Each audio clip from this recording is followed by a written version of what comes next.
आज 10वा आंतरराष्ट्रीय योग दिन। देशभरात योग दिन साजरा केला जातोय।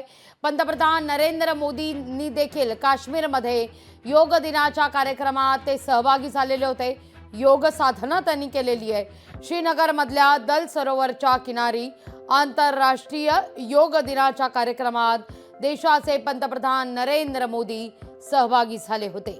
मोदींसोबत जवळपास 7000 जणांनी योग कार्यक्रम केलेला आहे, योग साधना केलेली आहे। यंदा स्वतःसाठी आणि समाजासाठी योग फॉर सेल्फ अँड सोसायटी अशी खरं तर थीम आहे यंदाच्या योग दिनाची। तर केंद्रीय मंत्री रामदास आठवले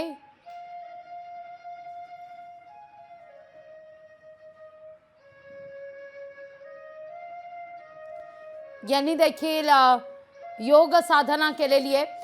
दरम्यान केंद्रीय राज्यमंत्री रामदास आठवले यांच्याशी संवाद साधलाय आमच्या प्रतिनिधीनं।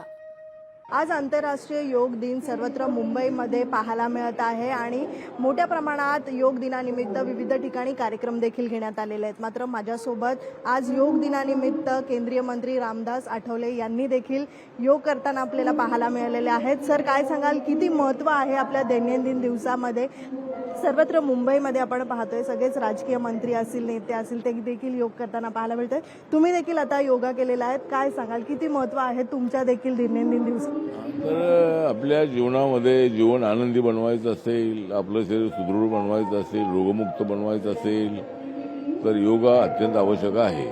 आणि योगा हा आजचा दिवस जो आहे तो आंतरराष्ट्रीय योगा दिवस आहे। माननीय नरेंद्र मोदी जे देशाचे प्रधानमंत्री आहे, त्यांनी प्रधानमंत्री झाल्यानंतर 2014ला हा दिवस पुऱ्या संपूर्ण देशामध्ये साजरा करण्याचं ठरवलं आणि त्याप्रमाणे प्रत्येक वर्षाला अनेक सेंटरमध्ये, अनेक हॉलमध्ये, अनेक वस्त्यांमध्ये मोठ्या प्रमाणामध्ये योगा दिवस साजरा केला जातो। पण माझं लोकांना नम्र निवेदन आहे की फक्त योगा डेच्या दिवशीच योगा न करता रोज आपण 1 तास 1.5 तास योगा करणं अत्यंत आवश्यक आहे। मी सुद्धा रोज 40 मिनिटं 50 मिनिटं योगा करत असतो आणि त्यामुळे मी कधी आजारी पडत नाही आहे। माझे दौरे फास्ट असतात तरीही योगामुळं मला अत्यंत मोठी ताकद मिळालेली आहे आणि म्हणून सर्वांनी योगा करावा। खूप खूप धन्यवाद सर। व्हिडिओ सुनील वर्मासह मीनाक्षी म्हात्रे, लोकशाही मराठी, मुंबई। लोकशाही मराठी ऐका, पहा, जागरूक रहा।